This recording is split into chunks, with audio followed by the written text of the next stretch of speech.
नमस्कार साथियों, स्वागत है आप सभी का आपकी अपनी पाठशाला पर। मैं हूं अंकित अवस्थी और आप हैं मेरे साथ में पंजाब में आई बाढ़ पर चर्चा करने के लिए। और जब पंजाब में आई बाढ़ की चर्चा होती है तो चर्चा होती है कि क्या पंजाब जो पाकिस्तान के साथ सीमा साझा करता है, जो सिंधु नदी की सहायक नदियों को रावी, व्यास, सतलज को अपने यहां से जाते हुए पाता है, क्या उस पंजाब में सिंधु नदी के अंदर जा रही नदियों की पानी ने या फिर हमने जो सिंधु नदी के समझौते को तोड़ा उसकी वजह से बाढ़ आई है? आज के सेशन में हम कुछ ऐसी तस्वीरें, ऐसी घटनाएं और ऐसी स्थितियों पर चर्चा करने जा रहे हैं जिसको लेते हुए हम ऑपरेशन सिंदूर के बाद भारत सरकार के द्वारा जो सिंधु जल समझौता तोड़ा गया, या कहिए पहलगाम हमले के बाद में भारत के द्वारा पाकिस्तान को पनिश करने के लिए जो सिंधु जल समझौता तोड़ा गया था, उसके चलते क्या आज पंजाब में बाढ़ आई है, इस बात का हम विश्लेषण करने जा रहे हैं। साथियों, कुछ तस्वीरें हैं जिनके माध्यम से आप समझ सकते हैं कि पंजाब में बाढ़ के हालात कितने ज्यादा गहरे हैं। आप यहां पर कुछ पोस्टर्स देख रहे हैं जिसमें पंजाब के अंदर हुए, पंजाब में आई बाढ़ पर प्रे की जा रही हैं। तस्वीरें बयान कर रही हैं कि बाढ़ बहुत भीषण है। आप जहां से चलते हुए इस वाहन को देख रहे हैं, निश्चित ही ये वाहन आपको गहराई से समझा रहा है, पानी की गहराई को समझा रहा है। साथ ही साथ में पानी का बहना, खेतों का कटना, इस तरह से गांवों का जलमग्न हो जाना, लोगों का पानी के भीतर चलते हुए दिखना और एक पूरे शहर का लगभग पानी के अंदर, लगभग किनारा किनारा उसका पानी में समा जाना, मवेशियों का, पशुओं का जल के भीतर फंसना, उनके साथ जीवन का संघर्ष होना, यहाँ पर मवेशियों को संघर्ष करते हुए देखना, बहुत लंबे क्षेत्र के अंदर, लंबे चौड़े क्षेत्र के अंदर पानी ही पानी दिखाई देना, ये पंजाब के वर्तमान हालात हैं। अमृतसर भास्कर के अगर 5 दिन पहले की खबर देखें तो उसमें कहा जा रहा था कि हर घंटे एक गांव पंजाब में डूब रहा है। आज की स्थिति की अगर हम बात करें तो लगभग 2.25 लाख एकड़ एरिया ऐसा है जो इस समय पानी के अंदर समा गया है, जलमग्न हो गया है। 1900 गांव अभी तक प्रभावित हो चुके हैं और 43 लोगों की जान जाने की खबरें बन रही हैं। ये पाकिस्तान के साथ साझा होने वाला भारत का बॉर्डर है। उस बॉर्डर पर भी आप पानी की वजह से सीमाएं देख सकते हैं। पंजाब को लेकर फिलहाल खबर इस तरह से चल रही है कि क्या भारत ने जल को वेपनाइज कर दिया है, अर्थात पाकिस्तान को प्रभावित करने के लिए जल का हथियार के रूप में डेलिबरेट रूप से इस्तेमाल भारत ने किया है ताकि पाकिस्तान को बाढ़ से प्रभावित किया जा सके। ऐसा मैं क्यों कह रहा हूं? क्योंकि जब सिंधु जल समझौते की हमने स्थगन की बात की थी पहलगाम हमले के बाद में, तब इसके बाद में चर्चाएं यह हुई थी कि भारत सिंधु जल को अपनी मर्जी से रोकेगा, अपनी मर्जी से छोड़ेगा। आज जो हम भारत की तरफ बाढ़ के हालात देख रहे हैं, लगभग 200 लोगों के मारे जाने की खबर इस पानी की वजह से पाकिस्तान की तरफ भी है। जहां भारत की तरफ लगभग 43 लोगों के जान जाने की खबर आप सुन रहे हैं। जिस तरह से पंजाब पाकिस्तान के साथ बॉर्डर साझा करता है, यही पानी जब पाकिस्तान में जा रहा है तो वहां पर लगभग 200 लोगों के जान जाने की खबर है। यही कारण है कि खबर में खबर यह भी है कि भारत ने क्या इस पानी को पंजाब के माध्यम से पाकिस्तान में फ्लड लाने के लिए उपयोग में लिया है? क्या भारत पानी को हथियार के रूप में उपयोग कर रहा है? क्योंकि सिंधु जल समझौता रोकना भारत का निर्णय था। आइए साथियों, इसी क्रम में आज आपके साथ इस सेशन को आगे लिए चलते हैं। शिक्षक दिवस की आप सभी साथियों को हार्दिक शुभकामनाएं। आप में से बहुत सारे मित्रों की हमें शुभकामनाएं प्राप्त हो चुकी हैं, उन्हें भी हमारी तरफ से बहुत सारी शुभकामनाएं। आपके द्वारा मिला स्नेह ही हमें आपको खबरों को समझाने की या कहें तो पढ़ाने की हिम्मत देता है। आप जब जब हमें शिक्षक की भूमिका याद दिलाते हैं तो मैं आप लोगों के लिए इन खबरों को और बेहतर तरीके से समझाने निकल पड़ता हूं। आज तक खबर बताना और खबर समझाने का जो अंतर है, शायद वो इसी दिन की वजह से है क्योंकि आप मुझे शिक्षक के रूप में लंबे समय से अपना प्यार और आशीर्वाद देते आए हैं। मेरे जो बड़े हैं वो मुझे अपना आशीर्वाद भी प्रेषित करते हैं। मेरे प्यारे साथियों, इसी के साथ में अपने छोटे भाई बहनों के लिए जो यूपीएससी और स्टेट पीसीएस की तैयारी कर रहे हैं, उनके लिए शिक्षक दिवस के अवसर पर मेरा कोर्स जो अपनी पाठशाला एप्लीकेशन पर है, जिसमें हिस्ट्री, ज्योग्राफी, पॉलिटी, इकोनॉमी पूरी हिंदी भाषा के अंदर बेहतरीन तरीके से एक्सप्लेन किया गया है यूपीएससी और स्टेट पीसीएस के लिए।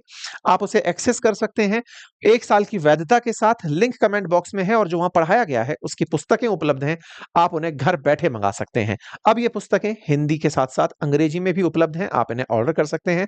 साथ ही साथ बातें बाजार की के जो हमारे कोर्सेज हैं एप्लीकेशन के, म्यूचुअल फंड्स और स्टॉक मार्केट वाले, अब वो भी आपको बड़े ही नॉमिनल प्राइसेस पे उपलब्ध हैं, आप उन्हें एक्सेस कर सकते हैं। मेरे प्यारे साथियों, बीते कुछ दिनों में पंजाब के अंदर बाढ़ के हालात हैं। प्राकृतिक आपदा के चलते लगभग 2.25 लाख हेक्टेयर भूमि पर फैली जो फसल है वो बर्बाद हो चुकी है। 23 जिलों में 1900 से अधिक गांव बाढ़ में पूरी तरह बह चुके हैं, डूब चुके हैं और बाढ़ से प्रभावित लगभग 20,000 लोगों को सुरक्षित स्थानों पर पहुंचाया गया है। इनमें से कुछ जगह मौतें जो हैं वो होशियारपुर, पठानकोट, बरनाला, अमृतसर, लुधियाना, बठिंडा, मनसा, गुरदासपुर, एसएस नगर, पटियाला, इन सब क्षेत्रों के अंदर रिपोर्ट की गई हैं। कहा जा रहा है कि बाढ़ पिछले 1 अगस्त से 4 अगस्त की अवधि के बीच में आई है। 4.25 लाख से ज्यादा आबादी प्रभावित हुई है। लगभग 21,000 लोगों को सुरक्षित निकाला गया है और उन्हें 196 राहत शिविरों को अंदर भेजा गया है। तस्वीरें बयान कर रही हैं कि जिस तरह से जल के लिए बहाव क्षेत्र जो नदी का अगर ऐसा था तो वो बढ़कर कितना चौड़ा हो चुका है, यदि ये इतना था तो ये बढ़कर किस तरह से हो चुका है, मतलब जो नदी का बहाव क्षेत्र है वो बढ़ रहा है। अमृतसर के अंदर रमदास में रावी नदी से टूटे घुस्सी बांध को भरने का काम जारी है। तो पठानकोट के अंदर तरन तारण का जगह के अंदर पानी का जलस्तर फिलहाल कम होना शुरू हो चुका है। प्रशासन ने कई जगह पर निर्देश जारी किए हैं। कहा है कि अगर आप ग्राउंड फ्लोर पर रहते हैं तो आप अपर फ्लोर पर शिफ्ट हो जाएं। अगर आप ग्राउंड फ्लोर पर हैं तो सुरक्षित स्थानों पर चले जाएं। अगर आप दूसरे मंजिल का मकान नहीं रखते हैं तो किसी जगह सुरक्षित जगह चले जाएं। अपने साथ जो भोजन है उसे ऐसे बैग में रखें जिसको पानी प्रभावित ना करे। इस तरह के प्रशासन द्वारा निर्देश दिए जा रहे हैं। तकनीकी के माध्यम से राहत कार्यक्रमों को जारी किया जा रहा है। ड्रोन के माध्यम से राहत सामग्री भिजवाई जा रही है। पंजाब से बिलोंग करने वाले तमाम जो क्रिकेटर्स हैं या फिर स्टार्स हैं, फिल्म कलाकार हैं, उनके द्वारा अपील की जा रही है लोगों की मदद के लिए। प्रे फॉर पंजाब में हरभजन सिंह हो, मोहम्मद सिराज हो या फिर सोनू सूद हो, लगातार अपनी तरफ से मदद प्रेषित कर रहे हैं। पंजाब किंग्स की तरफ से भी मदद जारी की गई है। पंजाब के जो कलाकार हैं, फिल्म कलाकार हैं, वो भी अपनी अपनी तरफ से मदद के लिए गुहार करते हुए नजर आ रहे हैं। इसी के साथ साथ राजस्थान और हरियाणा के भी जो किसान हैं वो पंजाब की सहायता के लिए अपने स्तर पर प्रयास कर रहे हैं। साथियों, कहा जा रहा है कि यह बाढ़ 37 सालों बाद पहली बार ऐसी बाढ़ आई है।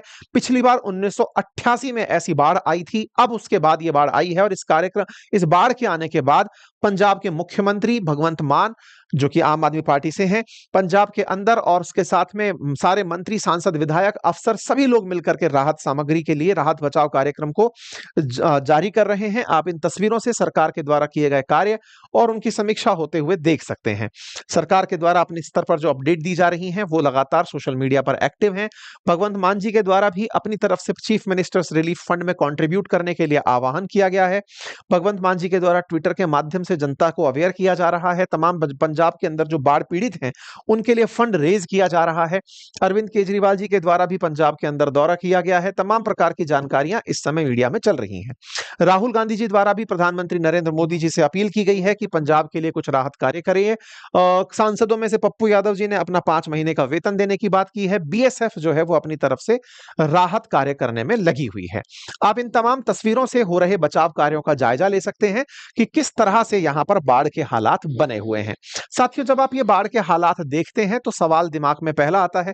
कृषि मंत्री जी के द्वारा भी पंजाब का दौरा किया गया। हालांकि इस बात पर इनकी काफी ज्यादा ट्रोलिंग भी हुई कि आप जहां गए वहां पर इतने सारे कैमरे लेकर के गए, तो यहां पर मतलब स्टंट ज्यादा था या फिर दौरा ज्यादा था, ये लोग सवाल से पूछ रहे हैं। केंद्रीय कृषि मंत्री शिवराज सिंह जी के द्वारा दौरा किया गया था। मेरे प्यारे साथियों, फिलहाल जिस तरह की बाढ़ आप देख रहे हैं, जिसमें पंजाब पाकिस्तान में भी जो स्थित है और भारत में जो स्थित है, दोनों ही जगह बाढ़ के हालात हैं। ऐसे में क्या भारत सरकार के द्वारा पाकिस्तान को पानी ना देने का जो निर्णय था, जिसमें सिंधु जल संधि को तोड़ना शामिल था, क्या उसके चलते वर्तमान में पानी रोकने से भारत के पंजाब में बाढ़ आई है?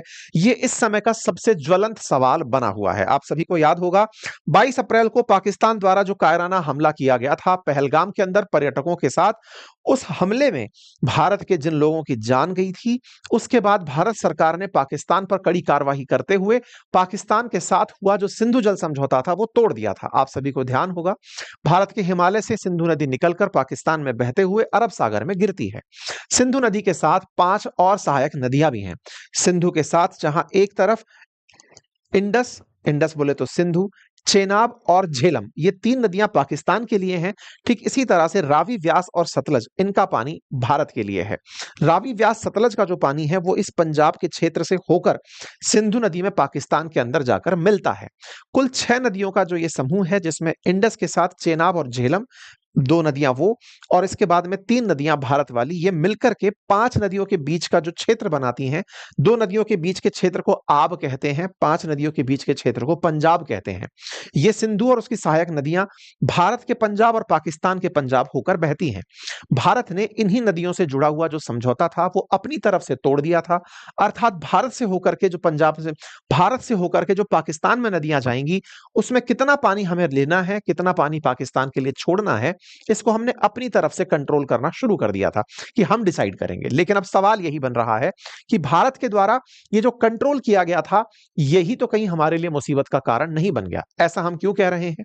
ऐसा हम इसलिए कह रहे हैं, अच्छा बाय द वे, आप चाहें तो इसके लिए आप हमारी वेबसाइट भी विजिट कर सकते हैं, अंकित इंस्पायर्स इंडिया। उस पर हम कई ऐसे टाइटल्स जिनके ऊपर यूट्यूब पर सेशन नहीं कर पाते, उनके ऊपर भी हम वहां पर डिटेल में टाइटल्स डालते रहते हैं। आप विजिट करते रहिए। हमने इस पर सेशन 2 दिन पहले ही डाल दिया था, अब हम इसके ऊपर आपसे चर्चा करते हैं। तो साथियों, एक बार थोड़ा सा हम मैप समझ लेते हैं। देखिए, भारत के मैप को जब आप देखते हैं तो आपको समझ में आता है कि भारत में जो उत्तर से लेकर के पूर्व तक, यहां से आपको हिमालय पर्वत दिखाई देता है। इस हिमालय पर्वत में जम्मू कश्मीर, हिमाचल प्रदेश, उत्तराखंड, ये वो राज्य हैं जो कि हिमालयन स्टेट कहलाते हैं। भारत में इस समय मानसून का समय चल रहा है। साउथ वेस्ट मानसून बहुत तेजी से सक्रिय है।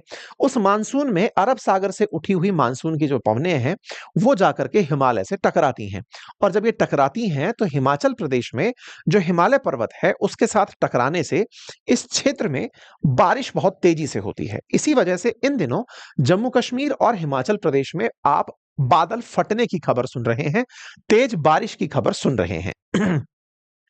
हिमाचल प्रदेश में जब बारिश बहुत ज्यादा होगी तो यहां से जो नदियां पानी लेकर उतरेंगी पहाड़ से, वो मैदानी इलाकों में जाएंगी।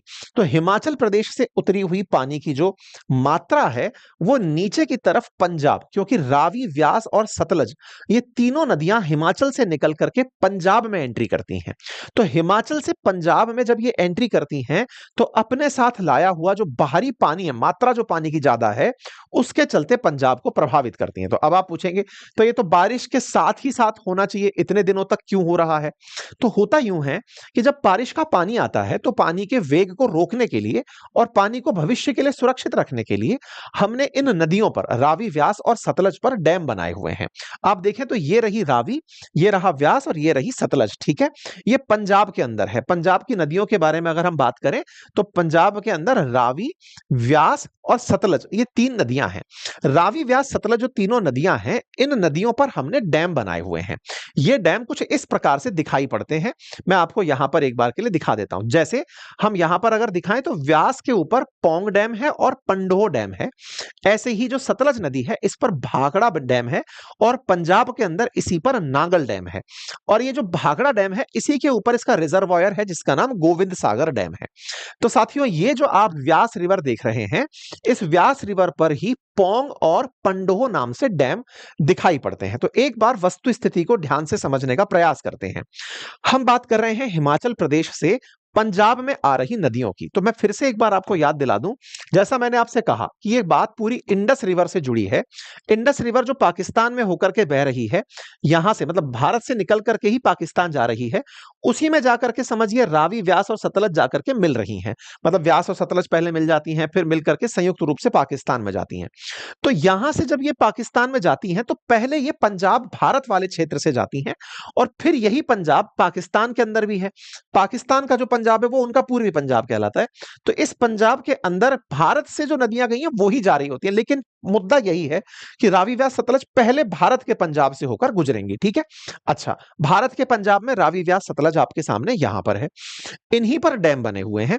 अब मैं आपके सामने कुछ तस्वीरें दिखाता हूं। देखिए, ये रावी का क्षेत्र है, ये व्यास का क्षेत्र है, और ये सतलज का क्षेत्र है।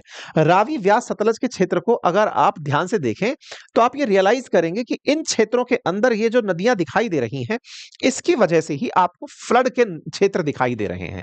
रावी क्षेत्र जिसके ऊपर पठानकोट आपको दिखाई दे रहा है, व्यास जिसके साथ साथ आप होशियारपुर, गुरदासपुर, इन क्षेत्रों को, और रावी व्यास के बीच में अमृतसर, तारातरण, इन क्षेत्रों को। तो एक तरह से रावी का पानी हो या व्यास का पानी, इन दोनों के बीच में असल में ये 3 बड़ी जगह, अमृतसर, गुरदासपुर और तारातरण, ये तीनों जगह इसके बीच में फंस रही हैं। अच्छा, इसी के साथ साथ अगर आप देखें तो ये जो व्यास रिवर है, इस व्यास रिवर पर 2 डैम बने हुए हैं। पोंग और पंडोह, यहां पर दो डैम है। ऐसे ही ये जो आप नदी देख रहे हैं जिसको आप सतलज रिवर कहते हैं, इस पर यहां भाखड़ा डैम है और इस भाखड़ा के बाद में डाउन स्ट्रीम में यहां पर नांगल डैम है। और भाखड़ा डैम जो है ये असल में, अच्छा इंटरेस्टिंग बात क्या है कि ये जो नदियां आपको दिखाई दे रही हैं, इन नदियों से बहे हुए पानी के चलते ही इन क्षेत्रों के अंदर मतलब एक तरह से कहिए फ्लड सिचुएशन बनी है। अगर आप क्रॉप लैंड्स को देखें तो पूरा जो हरियाली आपको यहां दिख रही है वो असल में क्रॉप की है। और इस क्रॉप के साथ साथ अब जो आप और पानी सा फैलता हुआ देख रहे हैं, ये पानी जो फैल रहा है ये असल में फ्लड की पहचान दे रहा है। मतलब नदियों का पानी फैल गया है। नदियों में पानी कैसे फैला, तो इसके पीछे असल में डैम के अंदर भरा हुआ पानी जिम्मेदार है। डैम में पानी क्यों भरा, क्योंकि हमने पानी रोका हुआ था, हम पानी को जाने नहीं दे रहे थे। अब आप पूछेंगे पानी क्यों रोका हुआ था, तो सवाल बनता है कि क्या पाकिस्तान को नहीं देना था इसलिए रोक रखा था? क्यों? क्योंकि रावी नदी भी पाकिस्तान में जाएगी और सतलज नदी भी पाकिस्तान में जाएगी और सतलज में ब्यास मिल जाती है और फिर जाकर पाकिस्तान जाएगी। हम क्या पाकिस्तान को पानी नहीं देना चाहते थे? अरे भाई, इंडस वाटर ट्रीटी का मकसद ही यही था कि हम अपनी मर्जी से पानी छोड़ेंगे, कितना पानी छोड़ना है। तो क्या हमने पानी रोकने के लिए अपने डैम्स में पानी बढ़ा लिया था? कैसे, कौन से डैम? तो अगर आप रावी नदी देखते हैं तो रावी नदी के ऊपर यहां पर माधोपुर डैम है पंजाब के अंदर। वहीं जो व्यास नदी है उसके ऊपर पोंग और पंडोह डैम है हिमाचल प्रदेश के अंदर। याद रखिएगा, हिमाचल से ही ये नदियां आकर के पंजाब में एंट्री कर रही हैं। ठीक इसी तरह से जो सतलज नदी है, उस सतलज नदी पर भाखड़ा जो डैम है ये असल में बिलासपुर डिस्ट्रिक्ट है हिमाचल प्रदेश का, वहां पर है।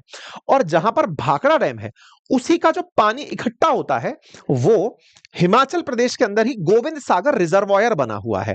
मतलब हिमाचल से ही नदियां आ रही हैं, पानी पोंग, पंडोह और गोविंद सागर और भाखड़ा, ये सब पानी हिमाचल प्रदेश में ही रुक रहा है। भाखड़ा के साथ सिस्टम क्या है? भाखड़ा नांगल भारत की सबसे बड़ी जल विद्युत परियोजनाओं में से एक। यहां पर ये जो भाखड़ा डैम है इसका गोविंद सागर इस समय अपने मतलब खतरे के निशान से मात्र 2 फीट नीचे चल रहा है। पहाड़ों में हुई बारिश से इतना सारा गोविंद सागर के अंदर पानी भर गया है। तो गोविंद सागर में पानी भर गया तो भाखड़ा अपने जल स्तर पर पहुंच गया और भाखड़ा जल स्तर पर पहुंच गया तो भाखड़ा के 10-10 फीट गेट खोलने पड़ गए। जब भाखड़ा के गेट खोले आपने तो नांगल के अंदर, क्योंकि इसको रोकने के लिए फिर नांगल डैम बनाया हुआ है, इसीलिए भाखड़ा और नांगल को कंबाइंड रूप से बोलते हैं। नांगल पंजाब के अंदर है तो भाखड़ा नांगल परियोजना कहलाती है। इस भाखड़ा नांगल परियोजना के चलते अब पंजाब के अंदर जल क्षेत्र बढ़ गया। भाई, नदी का पानी जब कम बह रहा होता है तो एक छोटे से एरिया में बह रहा होता है, लेकिन जब आपने एक साथ पानी खोल दिया तो पानी खोलने से नदी के आसपास के जो क्षेत्र हैं वो जल का क्षेत्र बढ़ा देते हैं। जल का क्षेत्र बढ़ता है तो इन तीनों क्षेत्रों में, इन तीनों नदियों के क्षेत्र के अंदर वृद्धि हुई है। उम्मीद है अब आपको यह बात समझ में आ रही हो। तो भाखड़ा में रोज 75,000 क्यूसेक पानी टरबाइन और जो फ्लड गेट हैं उन पर छोड़ा जा रहा है। 1678.10 फीट जो गोविंद सागर का पानी है वो पहुंच गया है। खतरे का निशान 1680 फीट पर है।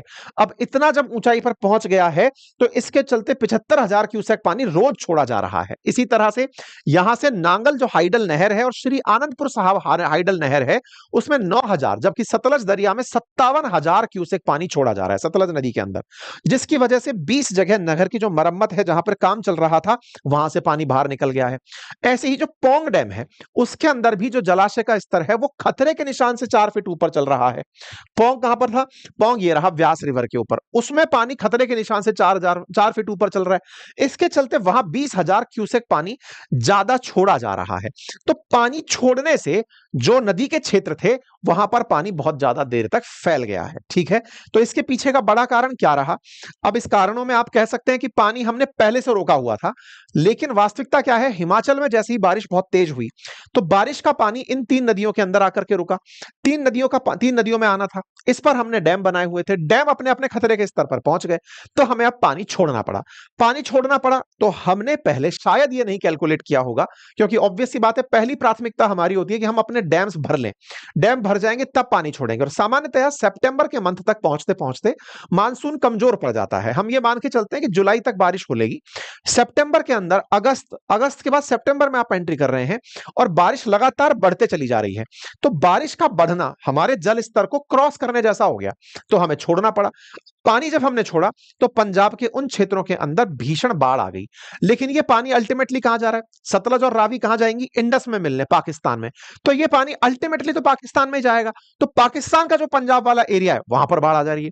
तो कुल मिलाकर के इस तरह से, इसी कारण से पाकिस्तान की तरफ से ये मतलब बयान हो रहा है, कई ऐसे उलझुल नेता हैं जो बोल रहे हैं कि भारत ने पानी को हथियार के रूप में उपयोग में लिया है। अरे भाई, हथियार के रूप में लेते तो पूरे डैम को पूरी तरह खोल देते, लेकिन उससे हम भी तो बह जाते। पंजाब का जो पानी है वो पंजाब से भी निकलेगा अगर नदियों से, तो हमारे देश के अंदर भी तो नुकसान पहुंचाएगा। लेकिन वहां के लोगों को लगता है कि भारत चाहता तो इस पानी को रोक लेता और हम तक पानी ना आने देता। लेकिन जब खतरे के निशान पर आप पहुंच ही चुके हो तो इससे आगे तो बांध टूटना ही शामिल होगा। और अगर बांध टूट जाए तो आप सोचिए कि कितना सारा क्षेत्र लगभग पंजाब बह जाएगा। तो इस तरह से फिलहाल के हालात बने हुए हैं।